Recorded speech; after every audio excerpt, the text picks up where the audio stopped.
வணக்கம் நண்பர்களே. தமிழகத்தில் ஆட்சி செய்து வரும் திமுக எப்போதுமே இந்து மதத்திற்கு எதிரானவர்கள். இந்து மதத்தை அழித்துவிட்டு கிறிஸ்துவ முஸ்லிம் மதங்களை தமிழ்நாட்டில் வளர்க்க வேண்டும் என்று ஆசைப்படுபவர்கள். அதன் காரணமாகவும் இந்து கோயில்கள் மூலம் சம்பாதிக்கும் இவர்கள் திரைமறைவில் மசூதிகளுக்கும் சர்ச்சுகளுக்கும் பண உதவிகளை செய்து வருகிறார்கள். அதுவும் இந்து கோயிலில் வரும் வருமானத்தை இவர்கள் கிறிஸ்தவர்களுக்கும் முஸ்லிம்களுக்கும் கொடுக்கிறார்கள். அந்த அளவுக்கு இந்துக்களுக்கு துரோகம் செய்து வருகிறது திமுக. அப்படி இருக்கும்போது அவர்கள் எப்படி இந்து மதத்திற்கு ஆதரவாக செயல்படுவார்கள்? இந்த நிலையில்தான் பாஜகவின் ராஜா அமைச்சர் சேகர் பாபு நம்மை பிடித்த ஏழரை பாபு என்று விமர்சனம் செய்திருக்கிறார். அவர் மேலும் கூறுகையில், சேகர் பாபு இந்து அறநிலையத்துறைக்கு அமைச்சராக இருக்கும்போது அல்லேலூயா என்று கோஷமிட்டார். அப்போதே அவரை பதவியிலிருந்து தூக்கியிருக்க வேண்டும். அப்படிப்பட்ட ஒரு கிரிப்டோவின் கையில் இந்து சமய அறநிலையத்துறை மாட்டிக்கொண்டுள்ளது. அதோடு திமுகவின் இஸ்லாமிய எம்பி நவாஸ்கனி திருப்பரங்குன்றம் மலையை அசைவ முறையாக திட்டம் போடுகிறார். ஆனால் இந்து சமய அறநிலையத்துறையின் அமைச்சராக இருந்து கொண்டு சேகர் பாபு இப்போது வரை அதற்கு எந்த கருத்தும் சொல்லவில்லை.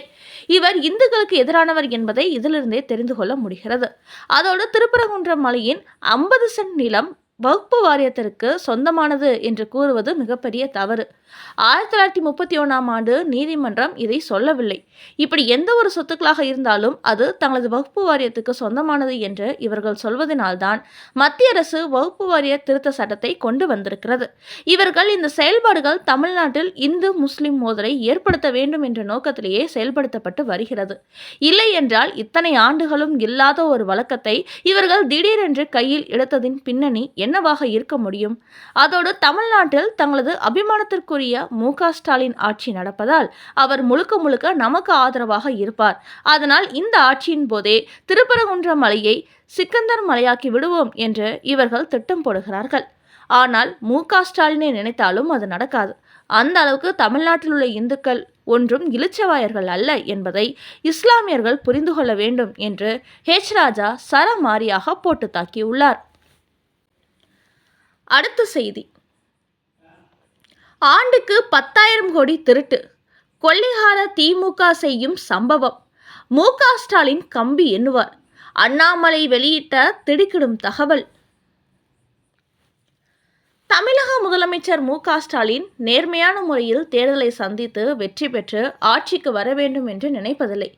மக்களுக்கு ஓட்டுக்கு பணம் கொடுத்து ஆட்சியை கைப்பற்றிவிட வேண்டும் என்றுதான் நினைக்கிறார். அதற்காகவே இவர் திரைக்கு பின்னால் கொள்ளையர்களுக்கு ஆதரவாக இருந்து வருகிறார் என்று தமிழக பாஜக தலைவர் அண்ணாமலை ஒரு அதிர்ச்சி தகவலை வெளியிட்டிருக்கிறார். இது குறித்து அவர் கூறுகையில், திமுக ஆட்சிக்கு வந்ததும் தமிழ்நாடு முழுக்க மணல் குவாரிகளில் கொள்ளை ஆரம்பிக்க தொடங்கிவிட்டது. குறிப்பாக 5 மாவட்டங்களை டார்கெட்டாக வைத்து மணல் குவாரி மாஃபியாக்கள் கடத்தலில் இறங்கிவிட்டார்கள். சம்பந்தப்பட்ட மாவட்ட ஆட்சியர்கள் அதற்கு தடை போட்ட போதும் நீர்வளத்துறை அமைச்சர் மாவட்ட ஆட்சியாளர்களுக்கு எச்சரிக்கை விடுத்திருக்கிறார். அதன் காரணமாக அவர்கள் அதன் பிறகு இதை கண்டுகொள்ளவில்லை. அதனால்தான் தமிழ்நாட்டின் முக்கிய மாவட்டங்களில் பெரிய அளவில் மணல் குவாரி கொள்ளை நடைபெற்று வந்துள்ளது. அந்த வகையில் அமலாக்கத்துறை நடத்திய சோதனையில் மணல் குவாரிகளில் ஏகப்பட்ட முறைகேடு நடந்துள்ளது. அது குறித்து அமலாக்கத்துறை நடந்த ரைடில் ஆண்டுக்கு 10,000 கோடி ரூபாய் மணல் குவாரிகள் மட்டும் முறைகேடு நடந்திருப்பது கண்டுபிடிக்கப்பட்டுள்ளது.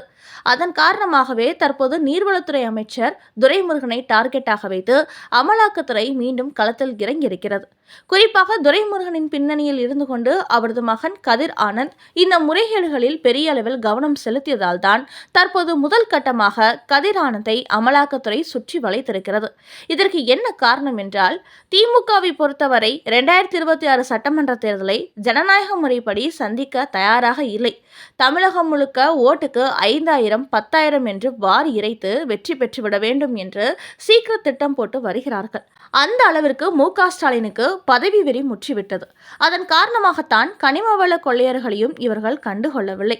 தமிழ்நாட்டில் உள்ள அத்தனை மலைகளையும் நீங்கள் அழித்தால் கூட எங்களுக்கு கவலை இல்லை, எங்களுக்கு மாதந்தோறும் இத்தனை கோடி வந்துவிட வேண்டும் என்று ரகசிய டீல் போட்டுள்ளார்கள். அதனால்தான் கனிம கொள்ளையர்களுக்கு துளி கூட பயமில்லை. ஆளும் கட்சியே தங்களது பின்னால் இருக்கிற தைரியத்தில் அதை தட்டி கேட்ட சமூக ஆர்வலர் ஜகபர் அலியை லாரி ஏற்றி கொலை செய்து விட்டார்கள். குறிப்பாக கனிமவள கொள்ளையர்களை பற்றி புகார் கொடுத்துவிட்டு திரும்பி போகும்போது அவரது உயிரை லாரி ஏற்றி பறித்திருக்கிறார்கள். அப்படிப்பட்ட ஒரு கொடுங்கோலாட்சி இந்த தமிழ்நாட்டில் நடக்கிறது. நேர்மையானவர்கள் யாரும் இங்கு வாழ முடியாது. இப்படி ஒவ்வொரு முறை திமுக ஆட்சிக்கு வரும்போதும் இந்த நாட்டை சுரண்டுவதையே வேலையாக வைத்திருக்கிறார்கள். இப்படி மணல் குவாரி கொள்ளை, கனிமவள கொள்ளை என்று நாட்டை சுரண்டி பதவி சுகத்தை அனுபவித்துக் கொண்டிருக்கிறார் மு.க. ஸ்டாலின். ஆனால் இப்படிப்பட்ட திமுகவை மீண்டும் ஆட்சிக்கு வர விடவே கூடாது. திமுகவுக்கு எதிராக வலுவான கூட்டணி அமைத்து வெற்றி பெற்று மு.க. ஸ்டாலினை கூண்டில் ஏற்ற வேண்டும். 5 ஆண்டு ஆட்சியில் இவர்கள் செய்த ஒட்டுமொத்த ஊழலையும் அம்பலத்துக்கு கொண்டு வந்து கம்பி எண்ண வைக்க வேண்டும். அதை செய்யாமல் திமுகவை பாரதிய ஜனதா கட்சி விடப்போவதில்லை என்று ஆவேசமாக கூறியுள்ள பாஜக தலைவர் அண்ணாமலை, 5 ஆண்டு ஆட்சியில் திமுகவினர் கொள்ளையடித்து வைத்திருக்கும் அத்தனை சொத்துகளையும் சட்டப்படி மீட்டெடுப்போம். அதனால் கொள்ளைகார திமுகவினர் யாரும் சட்டத்தின் பிடியிலிருந்து தப்பிக்க முடியாது என்று அவர் ஒரு அதிரடி கருத்து வெளியிட்டுள்ளார். அடுத்த செய்தி. ஆளுநர் விவகாரத்தில் திடீர் பல்டி அடித்த மு.க. ஸ்டாலின், விஜய்க்கு மறைமுக தாக்கு. தமிழக முதலமைச்சர் மு.க. ஸ்டாலின் ஆளுநர் ரவிக்கு எதிரான வேலைகளில் ஈடுபட்டு வந்தவர். அவரை ஜனாதிபதி திரும்ப பெற வேண்டும் என்று கடிதம் எல்லாம் கொடுத்தார். ஆனால் அவரது எந்த முயற்சியும் பலன் கொடுக்கவில்லை. அதன் காரணமாகவே தற்போது ஆளுநர் விஷயத்தில் அடக்கி வாசிக்க தொடங்கிவிட்டார். குறிப்பாக மு.க. ஸ்டாலினுக்கு இந்த ஆணவம் நல்லதல்ல என்று ஆளுநர் வெளியிட்ட செய்தி அவரது நிலைப்பாட்டில் ஏகப்பட்ட மாற்றத்தை ஏற்படுத்தியுள்ளது. இந்த நிலையில் இன்று அறிவாலயத்தில் நடந்த ஒரு நிகழ்ச்சியில் மு.க. ஸ்டாலின் பேசும்போது, ஆளுநர் ரவி இந்துத்துவா பற்றி பேசுவதை நினைத்து நான் வருத்தப்படுகிறேன். ஆனபோதும் அவரை மாற்ற வேண்டும் என்று சொல்ல மாட்டேன். அவர் இருப்பதனால்தான் திமுக வளர்கிறது. அடுத்த சட்டசபை கூட்டத்தொடருக்கு அவர் வர வேண்டும். நாங்கள் உரையை கொடுக்கும்போது படிக்காமல் அவர் செல்ல வேண்டும். அதனை மக்கள் பார்க்க வேண்டும். அதனால் பிரதமர் மோடியும் அமித்ஷாவும் ஆளுநரை மாற்ற வேண்டும் என்று கூறிய மு.க. ஸ்டாலின், நடிகர் விஜய் பெயரை சொல்லாமல் தாக்கி பேசியுள்ளார். அதாவது சிலர் கட்சி ஆரம்பித்த உடனே ஆட்சியை பிடிக்க வேண்டும் என்று துடிக்கிறார்கள். ஆனால் திராவிட மாடலை அத்தனை எளிதில் யாராலும் வீழ்த்திவிட முடியாது. திமுக என்பது அரசியல் கட்சியாக இருந்தாலும் பொதுமக்களுக்கு சேவை செய்ய வேண்டும் என்ற நோக்கத்தில் ஆரம்பிக்கப்பட்டது. இப்படிப்பட்ட சேவை செய்யக்கூடிய கட்சியை ஆட்சி அதிகாரத்தில் இருந்து நேற்று கட்சி ஆரம்பித்தவர்கள் எல்லாம் வீழ்த்திவிட முடியாது. அதிகாரத்தை பறித்துவிட வேண்டும் என்று நினைக்கிறார்கள். அதுக்கெல்லாம் தமிழக மக்கள் இடம் கொடுக்க மாட்டார்கள். திமுக அரசியல் என்பது மக்களோடு கலந்துவிட்டது. அதனால் எங்களுக்கு எதிராக எத்தனை பேர் கட்சி தொடங்கி அரசியல் செய்தாலும் எங்களை ஒருபோதும் வீழ்த்த முடியாது என்று நானே நிரந்தர முதலமைச்சர், என்னை வீழ்த்த எவனும் பிறக்கவில்லை என்பது போன்று நடிகர் விஜயை மறைமுகமாக தாக்கி பேசியிருக்கிறார் மு.க. ஸ்டாலின். நண்பர்களே, திருப்பரங்குன்றம் முருகன் மலையில் சிக்கந்தர் மலையாக்கும் முயற்சியில் இஸ்லாமியர்கள் ஈடுபட்டு வருவதற்கு எதிராக இப்போது வரை முதலமைச்சர் மு.க. ஸ்டாலின் எந்த கருத்தும் சொல்லாததற்கு ராஜா வெளியிட்டுள்ள எச்சரிக்கை செய்தி மற்றும் தமிழ்நாட்டில் மணல் குவாரி, கனிம வள கொள்ளையர்கள் ஆட்சியாளர்களின் கட்டுப்பாட்டில் இருக்கிறார்கள். இதன் மூலம் ஆண்டுக்கு 10,000 கோடி திமுகவுக்கு கிடைக்கிறது.